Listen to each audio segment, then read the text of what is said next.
has been a month. Let me just tell you. I have a quick update for you guys, and then I have to show you a tip if you have been using Nano Banana for images. This is not Nano Banana, but it's Google, and I'm going to tell you why I discovered this and why I'm recommending it. And we're going to do two tests together, so I'll do a little screen sharing. But first, I'm going to share a little incident I had almost 4 weeks ago now. I had gone up to see a friend a few hours away, was driving back, and stopped at a particular Costco because it's never crowded, because Lord knows Costco's are always crowded, right? Now, keep in mind, I'm that person that's always shopping in headphones because I like to tune out a little bit of the noise, which actually led me to another discovery, and I'll tell you how it's all tied together. Anyway, so the friend that I'd gone to see lives about 3 hours away. So it's a trek, but totally worth it. Spend a few hours together. I'm coming back, and I had eaten on the way back. I am a big water drinker. I had plenty of water that day, and I stop at Costco because, again, this Costco's not that crowded usually. It was probably 3:30 in the afternoon, and I'm doing my thing, walking around, and I noticed feeling a little dizzy, which was sort of odd, and do my shopping, check out, didn't need much, go to use the restroom, and I'm leaving, and I got really dizzy. Thank God I was holding on to the shopping cart, and walk out, and I was like, that was kind of weird. Now, before I tell you what happened, this is all leading up to it, I get something that I call a queasy migraine, where I kind of get car sick or dizzy. They happen kind of quarterly, and I just thought it was part of me. Okay? This stuff is tied together. So just put that in your back pocket for a hot second. And I promise this whole video is not going to be about my little incident, which turned out to not be so little. Anyway, so I walk to my car, I unlock it, I start unpacking and putting my stuff in the car, and that's the last thing I remembered. Apparently, I fainted. I fell, cracked my head. Yes, I ended up with 4 staples in my head. Lots of blood. Apparently the skull, a friend of mine who is a nurse told me, bleeds profusely. I don't remember anything other than waking up in the emergency room. So I spent a few days in the hospital, MRI, CT scan, all that kind of stuff. And it was not a seizure, thankfully, which this probably is true for most countries, but in the United States, if you have a seizure, they do need to report it to DMV. Who knew? Never had a seizure before. I had what is called a syncope, which is a fainting incident. But here's the fascinating thing. They say 6 to 8 weeks for full recovery. I just get a little bit tired, or am a little bit slower. If I'm doing something, I don't make super fast movements. And I have to be very careful with eye strain, which is tricky when you work online all day. And you guys, I have to tell you, that was my first thought when I was in the hospital. Oh my God, I need my brain, because there was a brain bleed on the outside from the fall, meaning not on the outside of my head, on the outside of my brain. And that takes time to reabsorb. In case you didn't know this, we have crystals in our inner ear, and if they get knocked out, you get really dizzy. So that also happened. So I would literally go to turn over in bed and feel like I'd been stuck in some sort of NASA speed spinning machine. It was horrible. So we still don't know exactly what caused it, but like I shared, I get these little migraines. I'm talking to neurology. I have gone to physical therapy. There's something called vestibular therapy, which I didn't know about. It has to do with your eyes and your brain and the balance and all that. But I'm doing great. It's almost 4 weeks later. And in so many ways, I feel like it was a gift, because now, of course, chatting with AI, who is not a doctor, I do realize that, but trying to understand what contributes. And a friend emailed me that her brother had something kind of similar. So I've been doing all the research. I've got another appointment with neurology. The point for me with all of this is that, 1, I want to know what it was. 2, how do I prevent it? My point in actually sharing that story is that took me offline for a couple weeks. Rightly so. Not complaining. And let me tell you, it was kind of lovely. I got my newsletters out, and that was all I could do.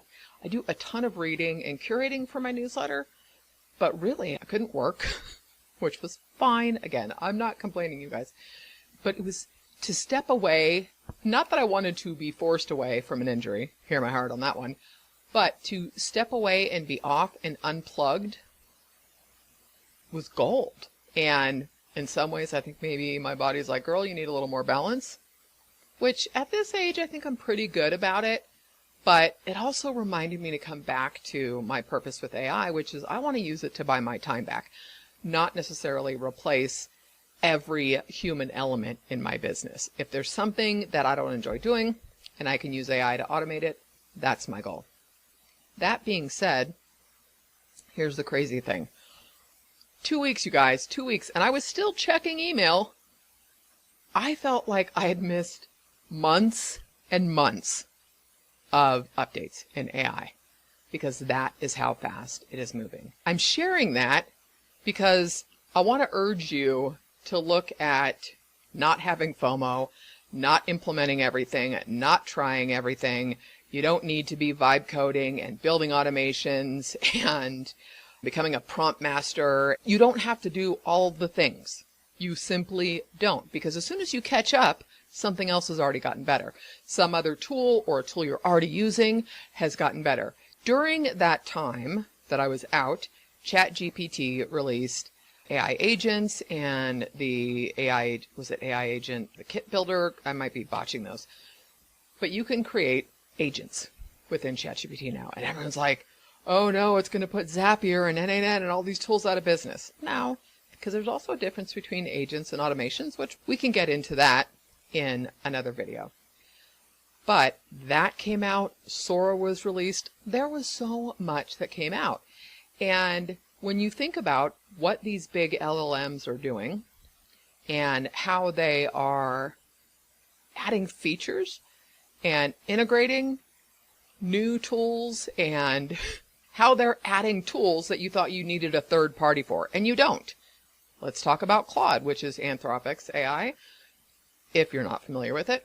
But Claude came out with skills, and I just had a big, long conversation with Claude about explain to me the difference between skills and projects, which again, that's a separate video.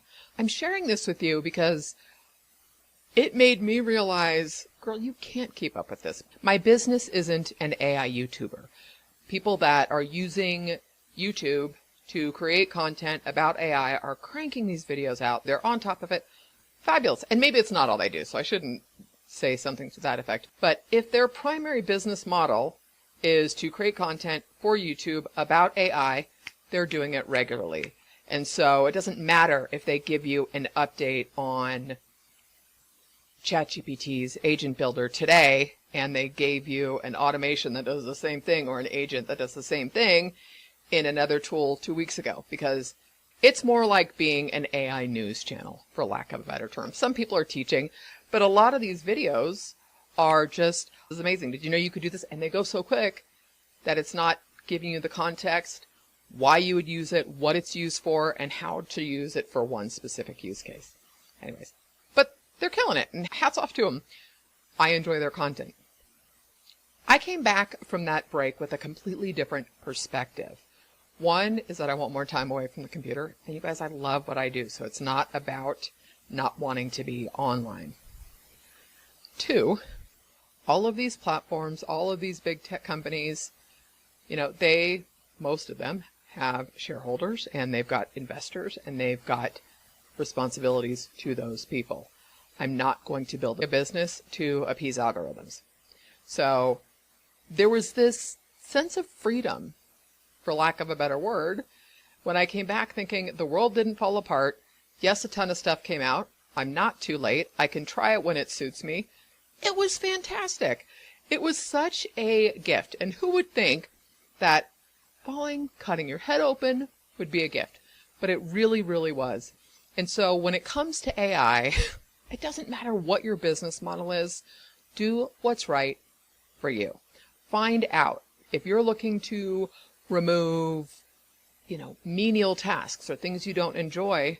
Have a conversation with one of the big LLMs, Claude, Gemini, ChatGPT, and wherever you're using it most, and say, what would be tasks And go deep, you guys. That's the other thing that's been fantastic. I've connected with some amazing people on Substack, and I'm going to start sharing some of their stuff, doing videos, and I'm actually bringing my podcast back because I want to have some of these conversations.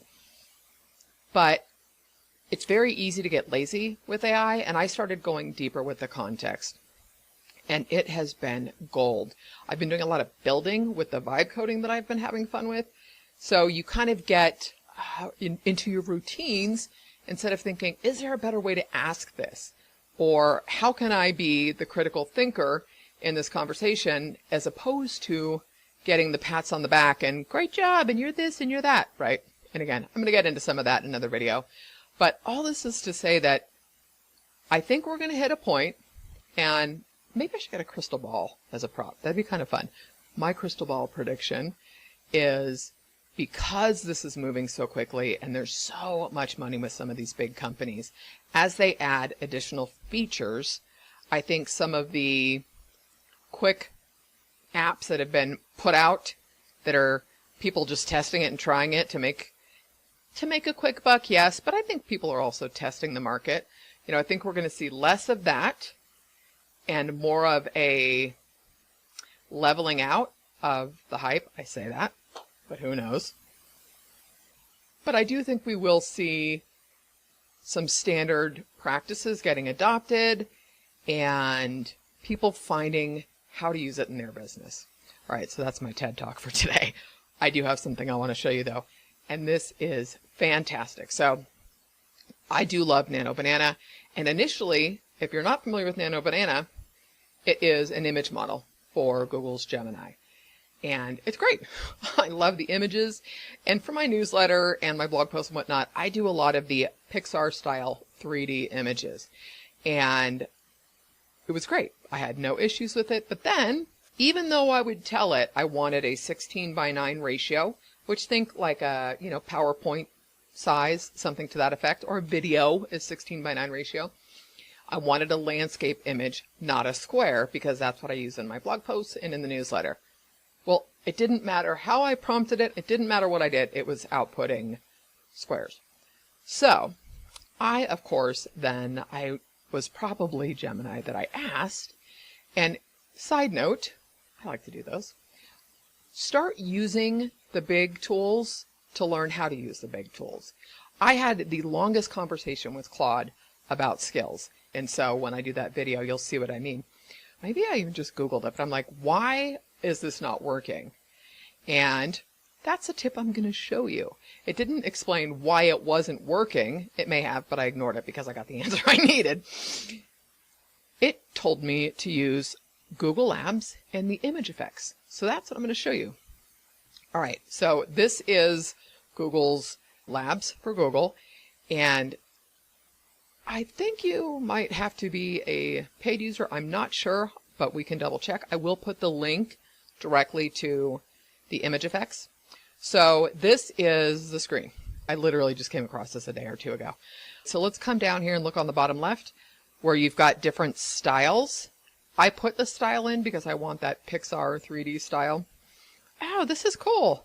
I haven't played with the seed either. I'm going to try the same prompt we're going to do together. I'm going to do it in landscape, and then I'm going to show you the portrait. You might think, why would I want to do a portrait? Well, you could use it as a title clip for a video. You could use it as a title clip to shorts. And that's a whole other video too, because that's a great way to stand out. And I learned that from my friend Gideon Shalwick, who has created Voobly, VUBLI.ai. And Voobly is a way to upload shorts to multiple platforms at once, but the AI built in will customize. It's fantastic. I really do need to do a Voobly video too. You can tell I'm back. I'm feeling much better. Anyway, so we're going to go ahead and stick with landscape. I grabbed a prompt already, so you don't have to watch me type. All right, so there's a prompt. We're going to go ahead and just create this. Now, pay attention to how fast this is created. Blows my mind. And you, every single time, maybe there's a way to not do it, but you get 4 images every time. By the way, screen sharing tends to pause it. So you can see this, and the prompt, I'll check later. I had done a different prompt, but that's okay. First of all, let's talk about a couple things. Look at the quality of these plants, like how good they are. And we all know that the image quality of the AI image generators is great. What's supposed to say newsletter? Oh, Claude Skills. Good. I told it to put that in there. This is so fun. But look at the quality of the plants, the light. If this was not a Pixar style person, you could probably do a photorealistic person and put her in here. And yes, it would look a little Pixar-y, but not too shabby. Anyways, so we've got 1, 2, 3, 4 variations. Okay. And side note, if you're midlife watching this, be specific. Now I have to look. Yeah, it did the same prompt. Anyways, it didn't update the prompt. That's okay. If you're doing a midlife woman, she looks midlife, but I always have to tell it. I usually tell it to do long, wavy, brown, light blonde hair, and I define the clothes. I'm like, in a hoodie. I work at home. A hoodie, leggings, maybe some scrunchy socks, whatever. Otherwise, again, ladies, this is why we need to be using these tools. There is this like kind of frumpy, you know, or older looking, and I know I look my age, but it's not the most flattering. I'm going to just say that. Okay, so now let's do this. Let's see what happens. I'll go ahead and just do a hard refresh on this. And let's see what it does for the 9x16. So I'm going to do the same prompt. And let's do portrait. I haven't done this, but I'm curious to see what this does. And so I don't pay anything for this. I do pay for Gemini. But the fact that it generates 4 to choose from, it'll do photorealistic. Not too bad, you guys, right? See, look at these shoes. No offense, but I'm like, and no offense if you have shoes like that, but it's not me. Yeah, like, this is funny that it automatically did this. And I should say, so now, here's something to keep in mind. So with this image, I would say, in the prompt, be sure to have it completely fill the screen. Yeah, like, not too shabby, right? I'm telling you, you guys, I do love playing with this stuff. But ImageFX is an alternative to using Nano Banana in Gemini. Let's see, does this list me?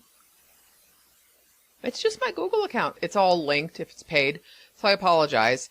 I can put a note. I'll do a little digging when I post the video, and we'll let you know. But I will put the link to ImageFX, and just know that you've got multiple options for the aspect ratio. Oh, interesting. Mobile portrait. Let's see what that does. Mobile portrait, would that be different? It's 3x4. Would be this ratio. Interesting. Square, we know what that is. Mobile landscape. Huh. Wow, so that's interesting. And look at it, didn't do the white space. Cool. Anyway, I'll put some additional notes below in terms of whether or not you need a paid account or not. But really, I'm super impressed.